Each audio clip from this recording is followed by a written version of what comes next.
மூணு விஷயத்துல மதம் பார்க்க கூடாது. முஸ்லிமா, அவர் இந்துவா, கிறிஸ்தவரா.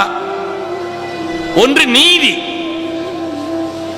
நீதியினுடைய விஷயத்திலே மதம் பார்க்க கூடாது.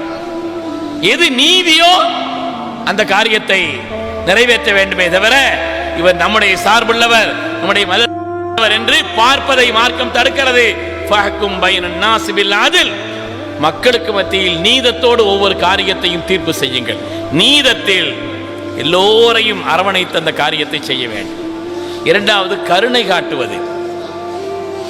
கருணை காட்டுவதில் இவர் என்னுடைய மதத்தை சார்ந்தவர் என்பதனாலோ நம்மை நெருக்கமானவர் என்ற காரணத்தினால் அல்ல. கருணைங்கிறது எல்லாருக்கும், எல்லோரிடத்திலையும் அன்போடும் கருணையோடும் இருக்க வேண்டும்.